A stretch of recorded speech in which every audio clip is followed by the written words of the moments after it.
I'm Eric Loy, and welcome to Eric Loy Interviews. On this podcast, we talk with folks from the VTuber community on their channels, their talents, their stories, where they come from, and their plans for the future. And we welcome Desidius Namake to the show. Hi. Welcome. Thank you very much, Eric. And well, thank you for coming on. Please introduce yourself to everybody. So I'm Desidius Namake, the somewhat slovenly VTuber, largely a variety streamer of mostly retro games, but sometimes I play new games too. Like what type of retro game? How your idea of retro and mine might be completely different, considering how old I'm. Practically as old as the moon at this point. So, what type of retro games are you playing? Predominantly, I go back to Mega Drive. There's a lot of PlayStation 2. So PlayStation 2 was heavily my childhood, but also Mega Drive. PlayStation 1 we skipped straight over into PlayStation 2, but backward compatibility, physical media, it's easy enough. I some older games I'm looking at, but it's mostly early 90s where retro starts for me. So you must have had some favorites out of that era. What would you say would be your favorite game of that era? One that you keep going back to. Well, it's the classic. So Mega Drive or Genesis, it was Sonic. So I played that a lot as a child. Unfortunately, I don't know. You're familiar with the Labyrinth Zone and that hedgehogs can't breathe underwater. Yes. Yes, that was my childhood nemesis. So quite often there's a level select code. So I would get to that point. We'd drown Sonic a few times, and we'd just go past it. That and Desert Strike as well was it was the old classic. You're picking out stuff in the desert, picking out supplies, picking up troops, and you have to enter the code. There's no memory cards. You get the code at the end of the level so you can do it next time. Yeah.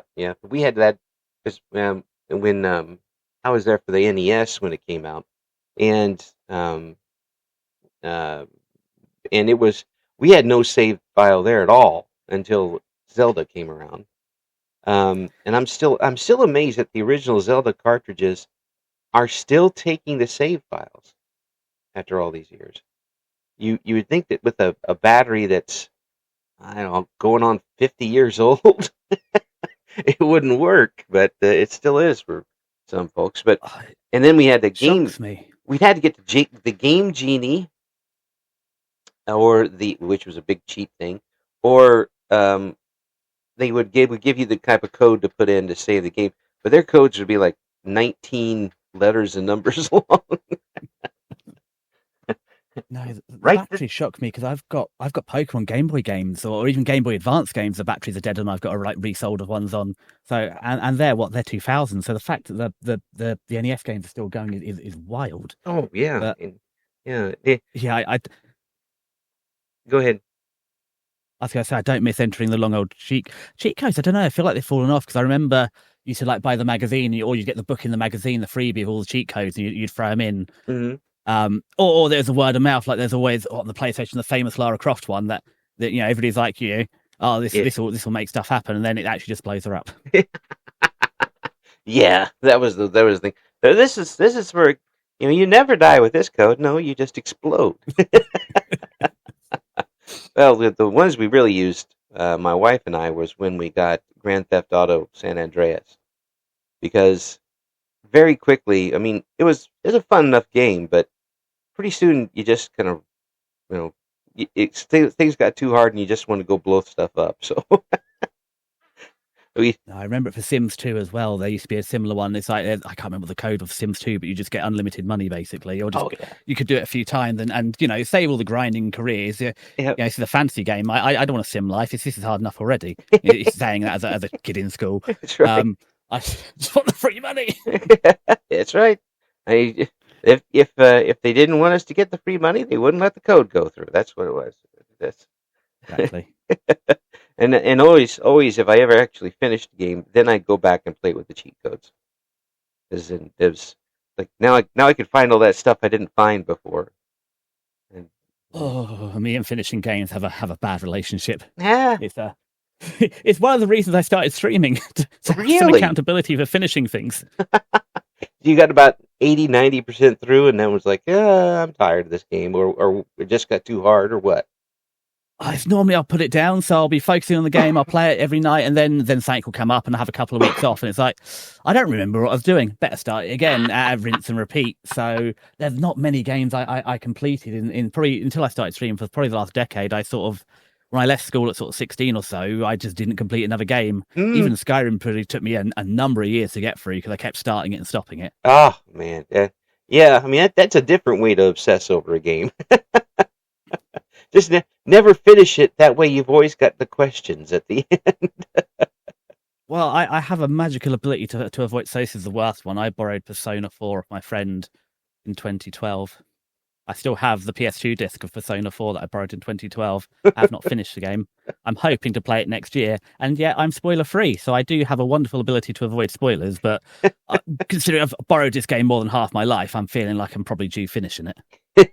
Yep, I have a few library books I borrowed. Back when we really had actual libraries and books instead of just finding it online and downloading it, that sort of thing.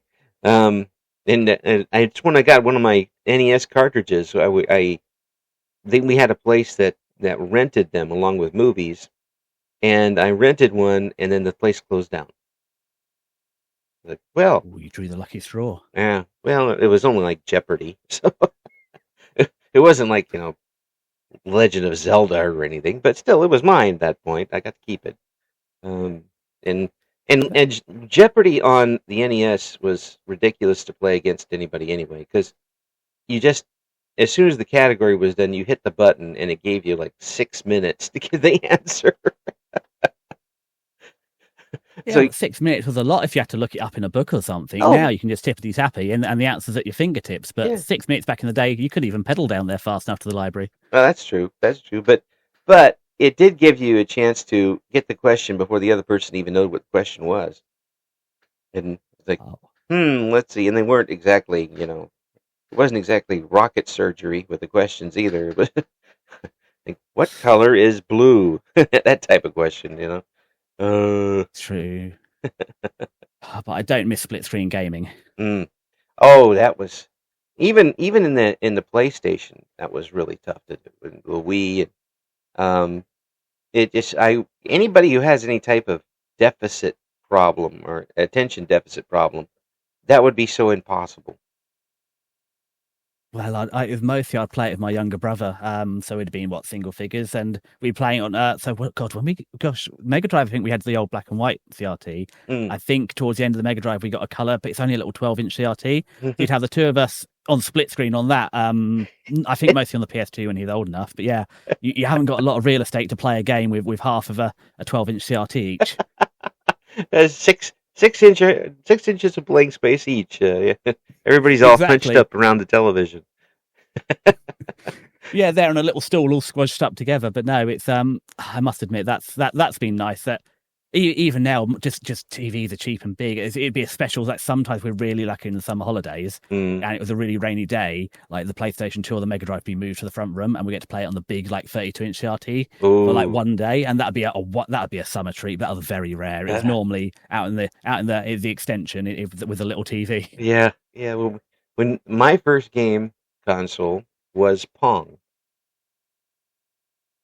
Was the rotary dial? Yes, the original Pong. We got it from Sears. It was a licensed original Pong game from Sears, and it was on a big giant black and white that barely worked at all. But you didn't have to do a whole lot with Pong. I mean, just show up on the screen. It didn't really matter if you had color or black and white with that game. And my sister and I would play that one until the television got overheated. No, we had a slightly newer version when I was a child. I was too young to remember. I don't know if my dad borrowed it or it was from his parents or whatever. But it had a couple of modes of Pong. So I think it wasn't just player v player. I think you had, but it's on the same, it was because we had the Atari 2600 as well, I think.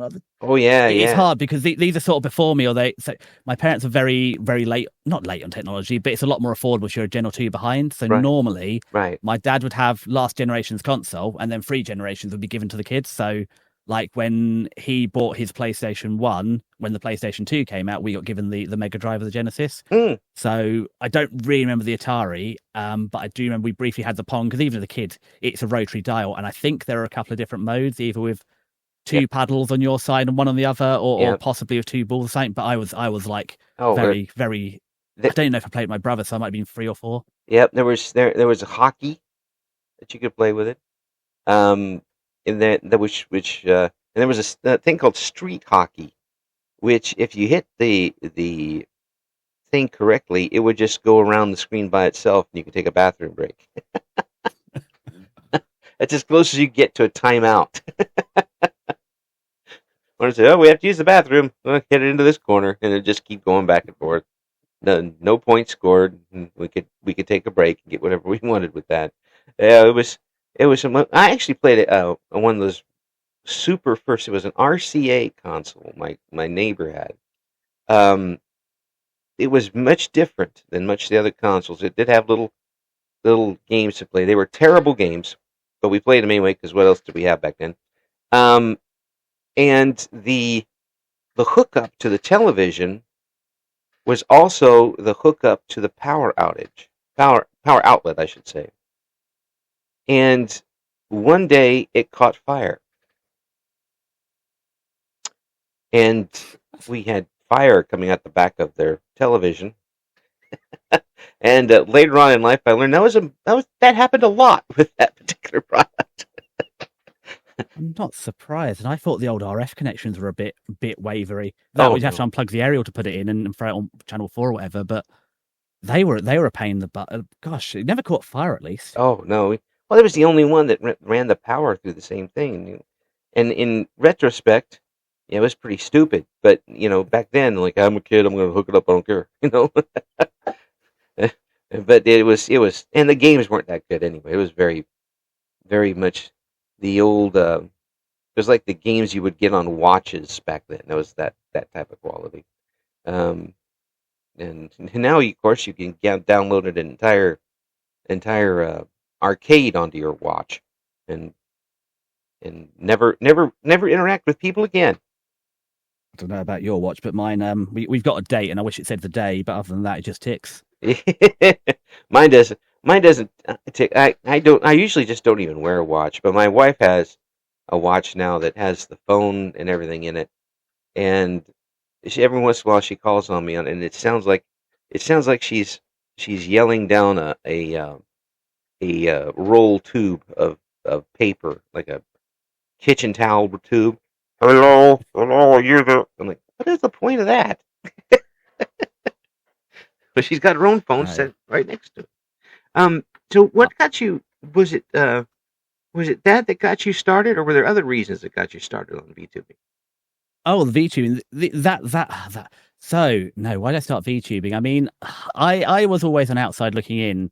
So I came across Gargura quite a few years ago, and I just didn't get it. It's a bit like the first time I heard metal music. It was a bit of a sensory assault. I had no idea what was going on. Mm-hmm. And then, like everyone else, we had the whole new lockdown stuff. And then Rin Penrose appeared, and suddenly I understood VTubers. I saw myself. I always thought I could never do this. I can't be entertaining. Yeah. And it would be probably 2.5 years ago, I got double pneumonia. And no, never. Yeah, fun. And it was not good. No, it was one of those like, man, I do not feel good. No. And it got worse. And I struggled with asthma on and off. I sort of had a fairly good sort of 10 years through my late teens, early 20s of being fit. I used to play ice hockey and stuff. And then, that knocked me for 6. No. Just basic stuff like going for 9 months a year, just going for a walk. Yeah. Like driving to work and walking into the office was like a slog. It probably took me 6 months to have to walk upstairs again. It was and now my lungs are scarred too. So yeah. So it's been a bit of a change. So I was sat at home, and I thought, well, why not? It's also I've done a lot of I've always struggled to make friends. I sort of made friends in college, and then I went to university part time while I worked full time to pay for it. Right. And you can imagine, working 40 hours, studying 20 to 30 hours, it doesn't leave a lot of socializing time. So I got to a point with one friend, and I've tried walking groups, I tried sports, I tried reading groups. Yeah. I went to therapy and stuff, and all of them were like, well, just go out and make friends. It's easy. And then I had a bit of the epiphany of, what if I just do the things I like online and I just sell myself to people? And it was a really stupid idea.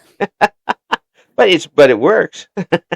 It worked wonderfully. I went on eBay. I picked up a 50 quid Blue Yeti secondhand, Yeah. a 20 quid's worth of capture card, and I still had the PlayStation and the Mega Drive, plugged them in, and off we went. And I had no idea what I was doing. This is my first artistic enterprise. Like all through school, I did science. My work is science research based. So this is my first artistic enterprise, and but it worked great. People like, man, I remember Spyro. Yeah, because that was the first thing I played. Or there's an awful one called Army Men Lancier, which is an awful PlayStation 1 game. People came along, it's like, I remember this. And it's like, wow, this is a stupid idea, and it worked. So that's really where it got to it. Perfect for a man of science. Yeah, well, it made no sense. But yeah, I just did what I wanted. And people came along, and it's just one of those, I wish I'd done this 5 years ago. It's like people always say go out and meet friends, and it's like, no, I should have just done the things I liked. I shouldn't have tried so hard to come to other people. I should have just come to me. Well, I tell you what, you've got a wonderful voice for it. Thank you. It's a big fear of mine. Oh, well, stop that. Because it's very engaging right away, and and I have to say the accent is wonderful for it too. It just really, it's very inviting. Oh, thank you. So it was a big fear because audio is so subjective, and there's no way. I mean, there's no way to really know. So same way, different reason I can't play guitar because of the damage to my hands. But when I used to do that, I had a horrible audio setup of, because I played lead, I'd cut the mids out, very little bass, and just went for highs, because that's what you've got a rhythm guitarist and a bass guitarist for. And it's a very unconventional. It's very similar here. It's mostly, I've got a bit of a smile going on, but it's a lopsided smile, more high, less bass. Yeah. And it's working out on a Yeti, and everybody else. Well, I tried the SM7B, and it sounds, apparently it's awful. I just sound like a garbage disposal. It's awful. Yeah, my wife is the singer in the family. She can sing anything. I can ruin anything when it comes to something musical. But the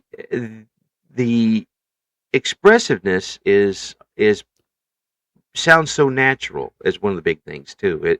It doesn't sound like you're forcing anything when you come on. You sound comfortable and ready to go.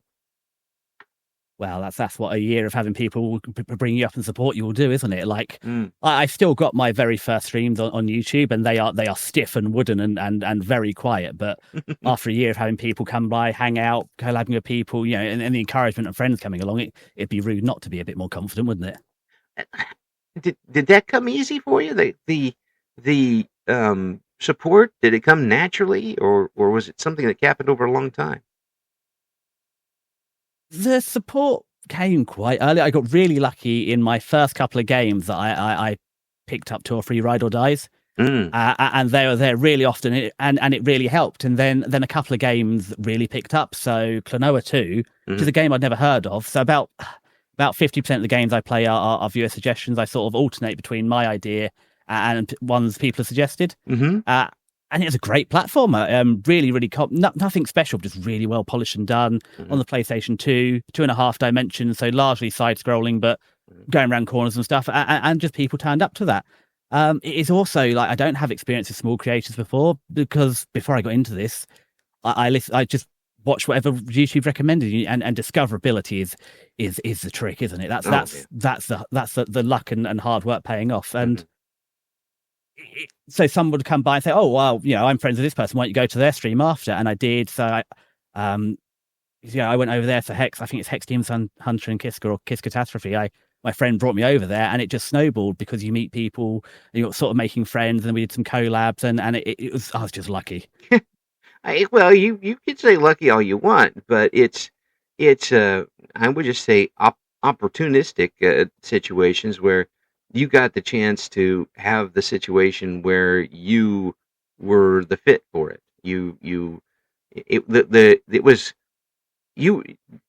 talent you have was there. It was just waiting for the chance to get out.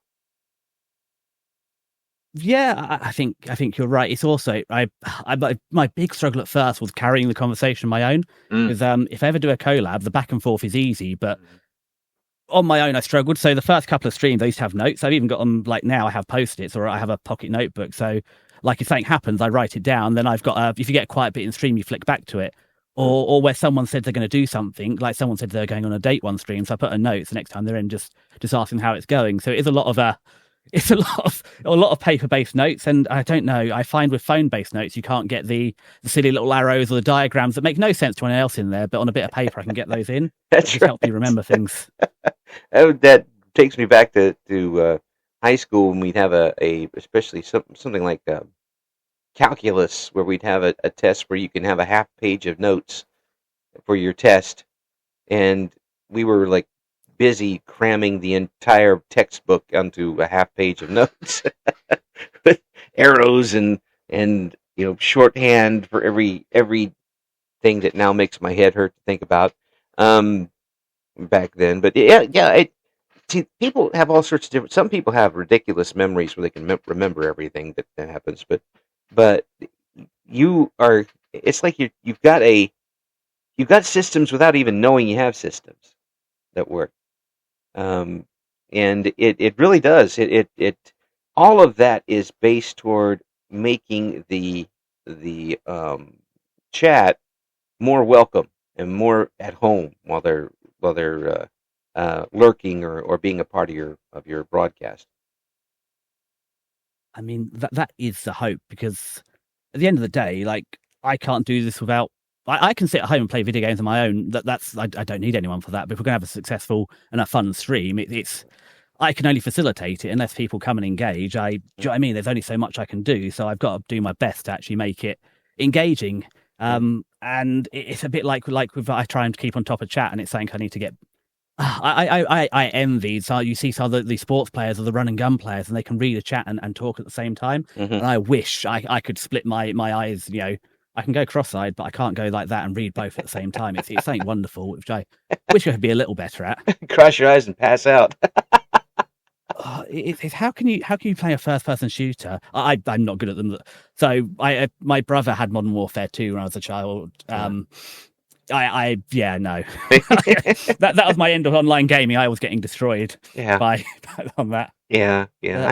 I'm too old for all of it now. My Twitch muscles don't twitch like that anymore, and if they did in the first place. And when I watch somebody play a game like Marvel Rivals, and it's interesting to watch, but I can't see what's going on.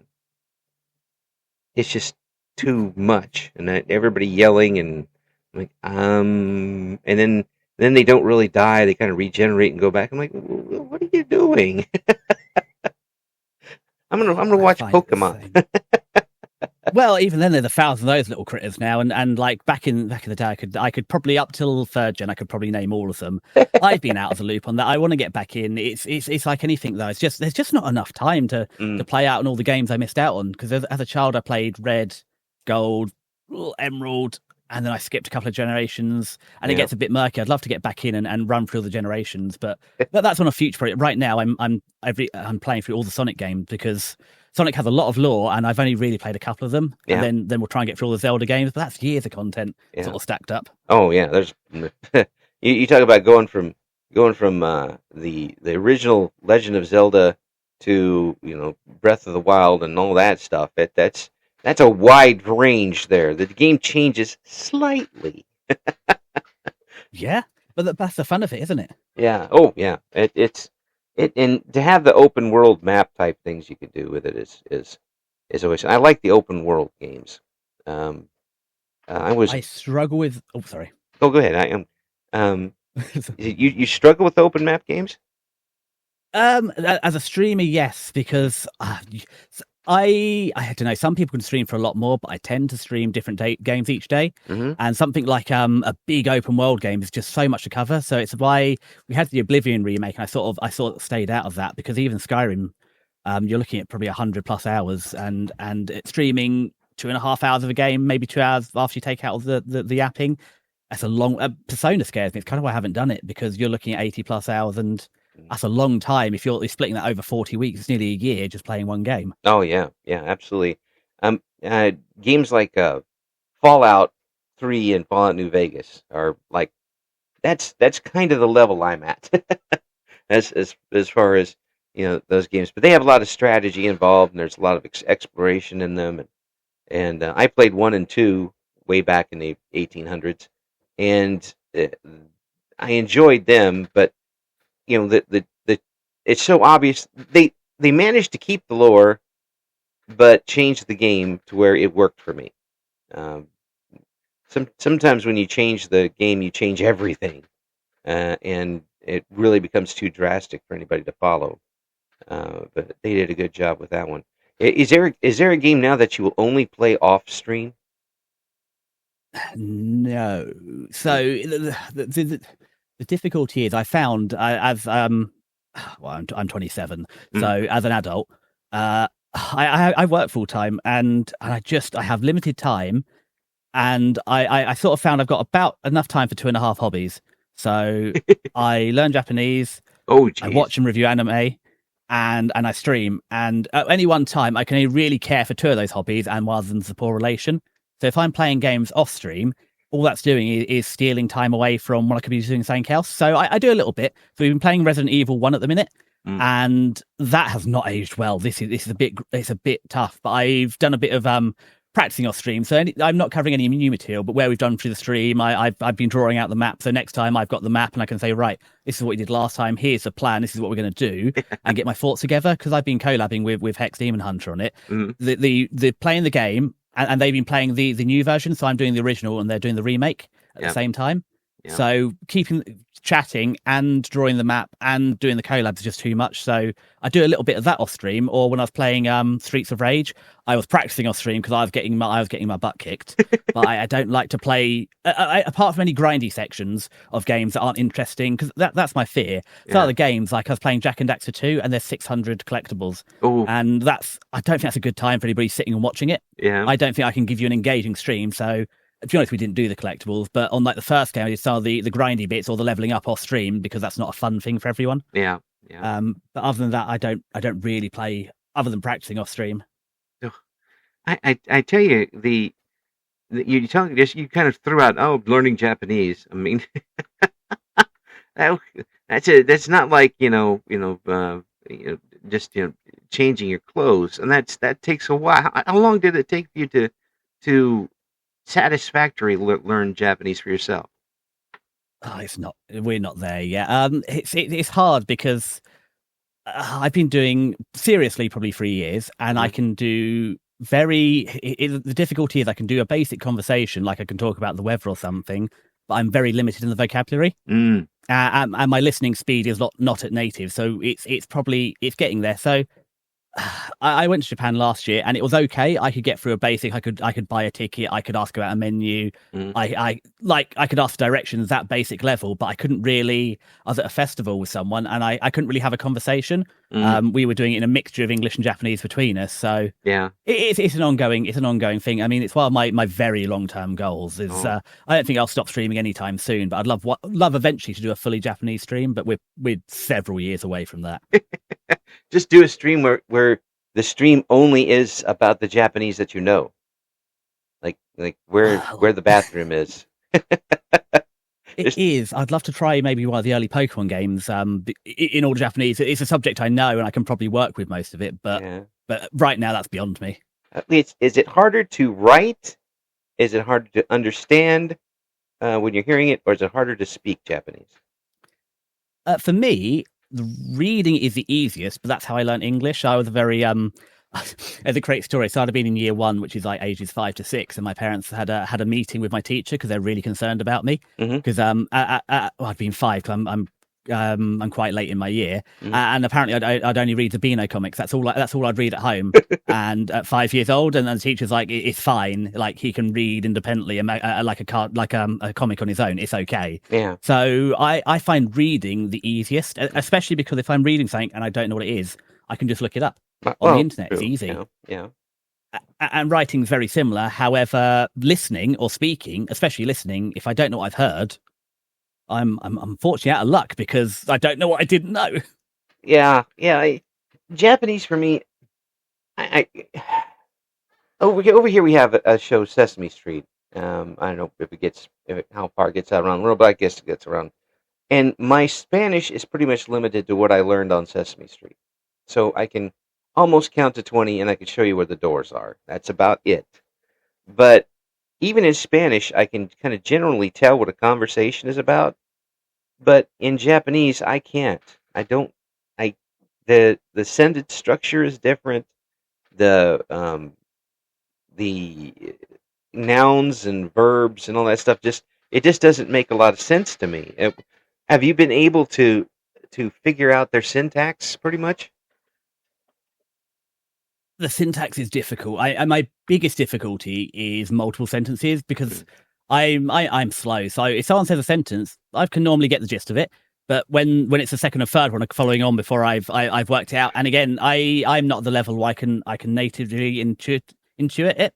I'm very much a case of I have to translate on the fly in my head, and by the time I've translated the first sentence, they're on the third, and unfortunately, I don't know where we're going or what we're up to, but I'm coming along for the ride. Yeah, at least you're on your way. It's a lot more than I get. I tried to learn like Morse code because I really wanted to do amateur radio when I was younger, and I I just could not attach the dots to the letters. Um, it just I kicked myself for not learning a second language. Because when I was younger, I probably could have. Now I barely remember the one I have.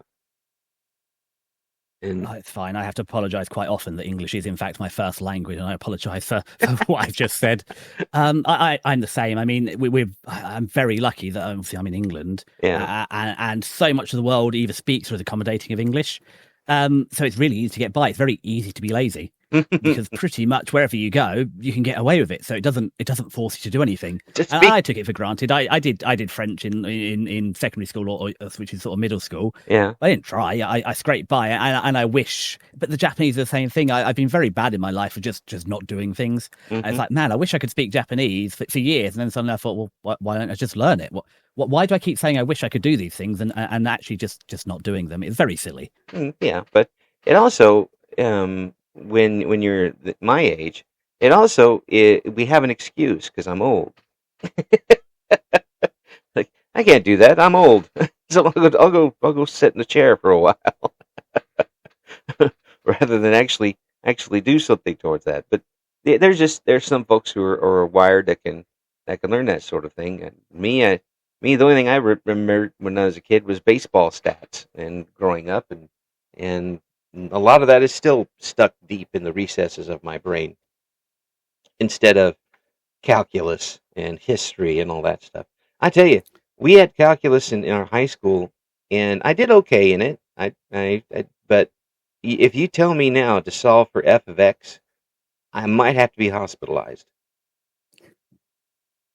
No, It I feel you. I'm very similar. It's also Excel is a wizard or yeah. online because now I remember having to memorize all the formulas for tests, but now I just look up the formula, and I had never had a problem applying formulas. It was just remembering them. I was one of those children up until like middle school or secondary school and 16. I just knew everything, and then suddenly up to college or I guess high school, Yeah. I had to study for the first time, and that was a disaster because I just never learned to do it. Oh yeah, absolutely. I was a terrible student up until high school.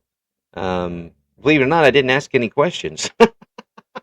That's all I do now. Um, but once I got into high school and realized I'm not going to finish in the top 25% of my class if I don't, put the foot down and manage to sneak in under the radar with it. Um, and it was a revelation because when I got into college, it was much easier when you actually ask questions because the most of the college instructors didn't care. They're getting Well, paid whether you pass or not. So um, you ask the questions when you can. It certainly helped that out a lot.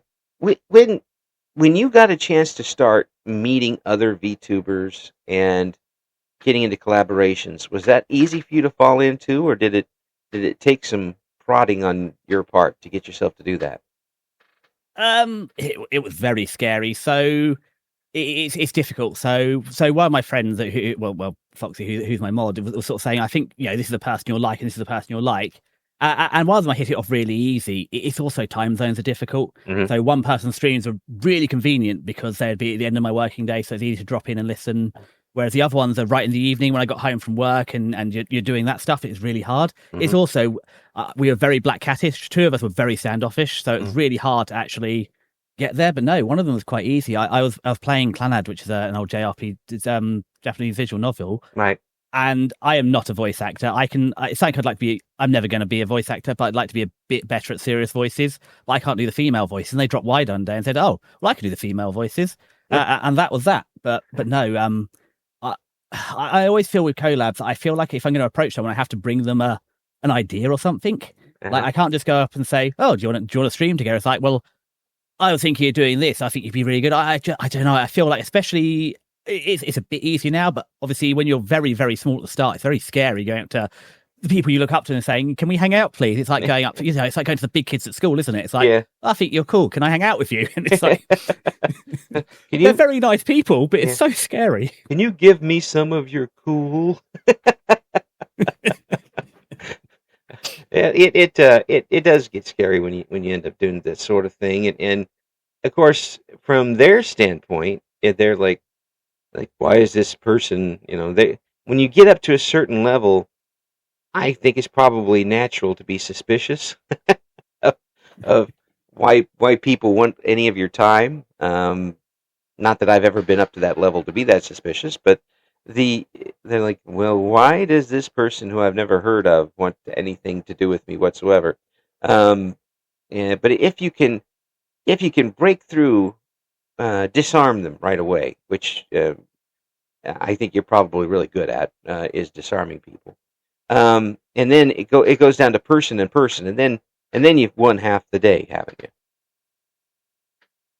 Yeah, I mean, I'll be honest. I normally hang out in their chat a bit first. So over a couple of, there's certain people I have notifications on. I try and stop by. I try, even if I raid out, I try and stick for half an hour and just hang out for a little bit. And that's the people I've collabed with. That's been the winning strategy. Hang out with them, sit in their chat, talk to them, and then when you message them later or the ideas come up, it's a lot easier, isn't it? Oh yeah, because you've shown interest in them and not just please come help me. It's an exchange at that point, isn't it? But it's also more personal that way, and that helps out a lot. I imagine it would be the same for you if you had somebody now who had streamed exactly half a time in their VTuber would come on and say, "Can you please help me with the stream? I would really like you to stream," and you don't know who they are, and their Discord profile is completely incomplete. You'd kind of wonder about that a little bit. Yeah, I do always go check people out. So I've had people come by. I've not really had many issues. I've been very lucky that I haven't had any really bad experiences. I've had a few people that were a bit spicy, like they weren't bad, a bit unpleasant in chat, and that's it. It's been in a year and a half. I'm touching, I've got my hands on wood, table and things. I've been very, very lucky that pretty much everybody's been very, very nice.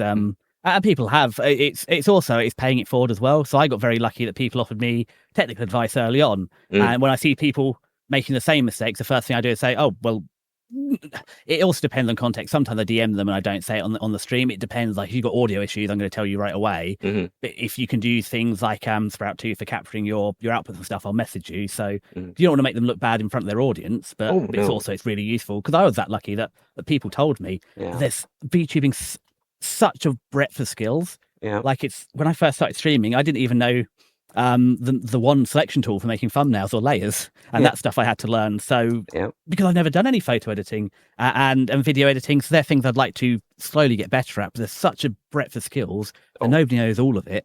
Yeah. Well, if you get good enough at that, people are going to start asking you to edit their stuff. I don't have time to edit my own stuff. I feel like cause I've got probably short form is I think the key to discoverability at the minute, and I've got a stack of sort of short form stuff that's cut down, but I haven't edited and scheduled it. It's consistency hasn't been too much of an issue for me. I think it's probably one of my strengths, but it's the consistency is stream first, everything else second. So where I've been busy, I'm looking at actually. So this model is a pre-made. I'm working on. it's a very royal eye. I'm saying to my friend Kiska, who's the artist of doing the concept, here's the things I'd like to do, and they're really working on it. Mm. And that eats up time. So it's better to just save all the clips and just do, 3 months of it and then have a break rather than be intermittent. I feel the key is just turning up and streaming on time ish on the days I say I will. I think that's been probably the key takeaway. I think at the start I was just too scared. It took months to get round of putting it off. And do you know what I achieved in the couple of months of procrastination? Yeah. Well, nothing. Once you start procrastination, it certainly is a downward roll. I could still put that off. And pretty soon the bill collectors start calling. I, in fact, the other day, the entire day it was bill collectors. The Once you do get something done though, and you look back on it and you can be proud of it, that certainly has got to be put some wind beneath your wings. Oh goodness, yes. I mean, I had set myself some minor objectives for the year, and we sort of smashed them. But yeah, it's some of it. Like I the Resident Evil series, the new versus old. I've done one of my favorite thumbnails. It was really good, and just the technicality of things. I mean, I dived in. I even went straight to a live 2D model because I thought, well, we might as well learn. I didn't even know I was going to enjoy this, but there's been so much. It's also, as I said, my very first streams are still on YouTube, and I went back and watched one the other day for reasons, and it was like, man, this is rough, but it's also it's like, wow, we've come a long way. So I feel really lucky now. Like I don't have bad streams anymore. There's always someone to. This is the objective. It's to make friends. There's always someone to talk to. We're always having fun. It gets much easier. Well, don't forget the talent you have too. I mean, there's obviously going to be some providence and luck involved in how far you go, but people coming back because they enjoy you, and that's the biggest reason. And now, don't let your head get so big that they're going to have to build another island out there for you. But it really does come down to that, and that's something you should be proud of. Yeah, well, thank you ever so much. I mean, it does. As I said, this is probably the happiest I've been in 13 years. I finally found what I wanted to do. Mm-hmm. And I don't think it'll ever be professional, but I found a hobby where I have friends and I can just be happy and I can just be me and do things and we're all having a good time. Yeah, isn't it?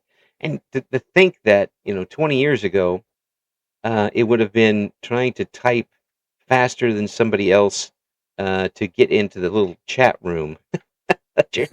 And hopefully it didn't scroll by too fast before your little your joke landed for somebody.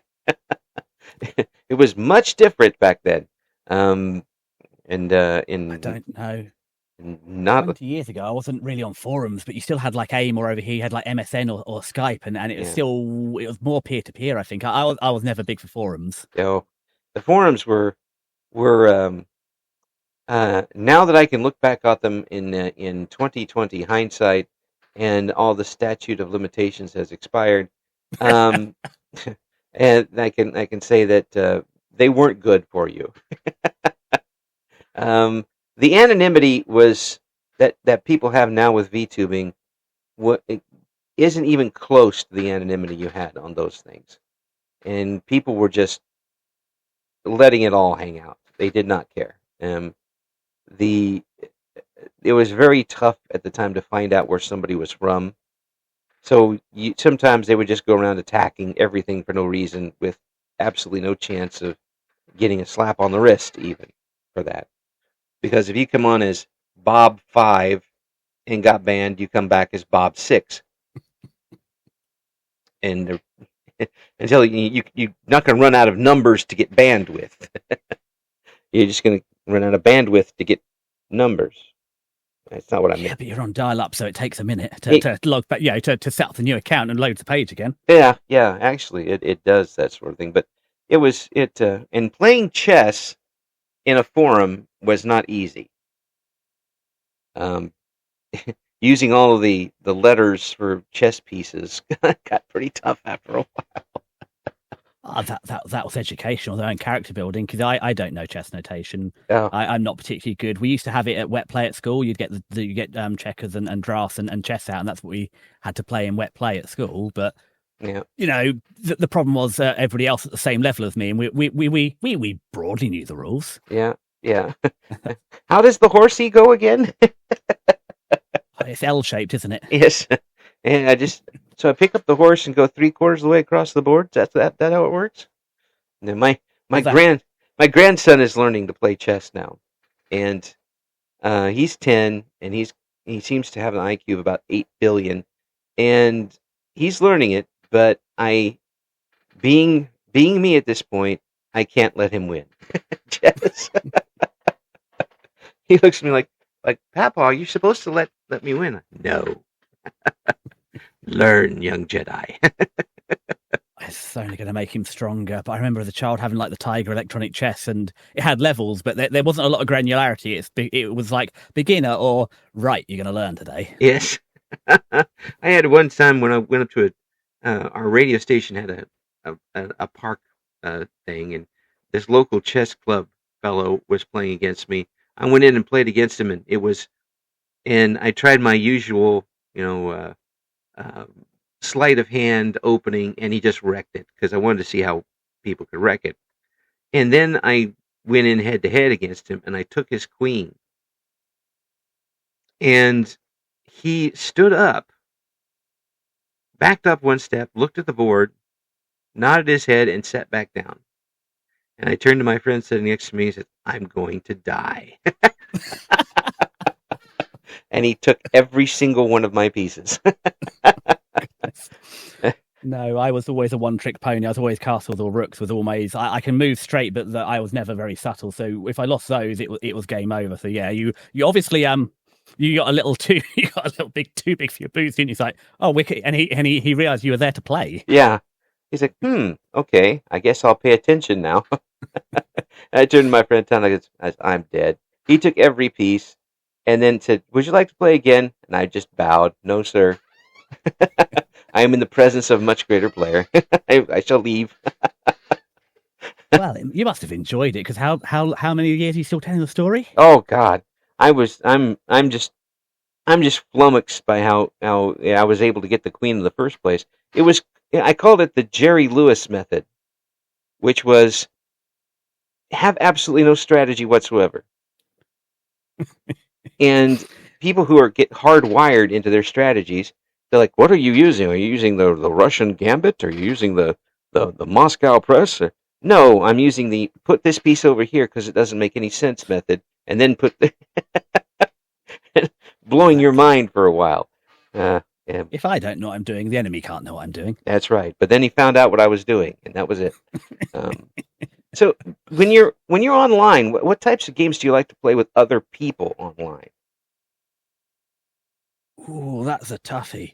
That's been the difficulty. So obviously we playing the standard friends slot. We played a bit of Peak. Mm-hmm. We played Town of Salem. Mm-hmm. So we've done those. It's so the bigger ones we've been doing is we've been a long time. So it's playing Cloud, where it's a visual novel. We've been voicing both the characters together, or we're doing the Resident Evil separately of Hex. We're doing the Resident Evil Versus series. Mm-hmm. So the onlines have been very, very cooperative. Mm-hmm. I guess. So yeah, they're the main ones we've done together. There's plans for more. There's also, it's not always games. So we did a cursed food collab because I have a habit of being British and committing culinary crimes. So I made like a quesadilla. It's just tortilla and cheese, and then I covered it in baked beans, and that just upset a part of my community quite significantly. Oh my gosh, that hurt me.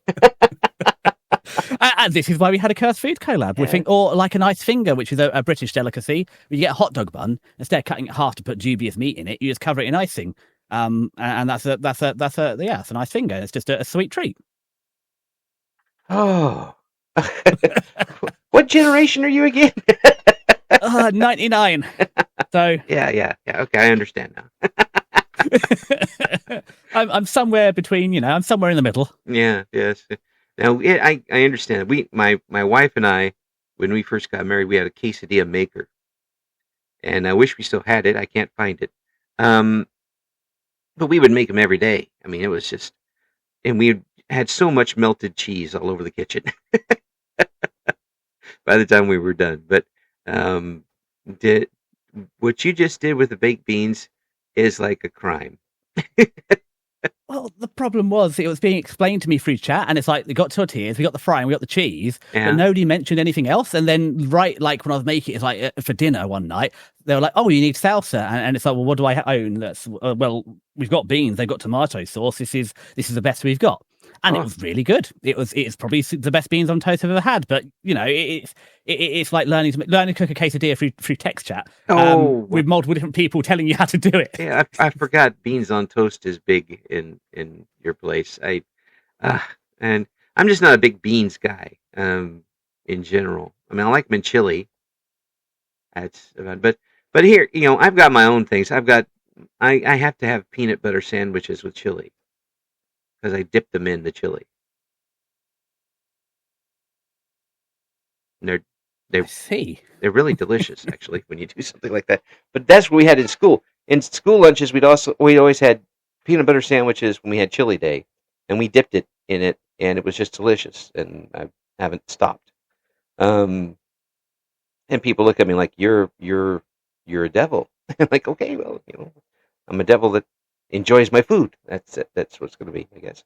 Um, Well, I think I've seen people put chocolate in chili, and I've seen bread in chili. So I'm not ruling it out. I'm suspicious. I'm not ruling it out though. The logic is there. yeah, I'm always a big one for bread to soak up everything because I've made one dinner. I paid for dinner. I'm having all the dinner. that's right. Yeah. We go out to eat, and my wife will eat. My wife will order her eyes, and then her stomach can only take about a quarter of it. And in the meantime, I've only bought like $30, so I get a cheese sandwich and ice water, and like I hope that she ordered stuff that I can eat. Such is life. So have you got any big goals for yourself for the rest of this year? I mean, we're 2/3 of the way through now. Have you done what you wanted to this year? I have done what I wanted to this year. I wanted to have my first collab. I wanted to sort of roll over 100 on both platforms, on Twitch and YouTube. Mm-hmm.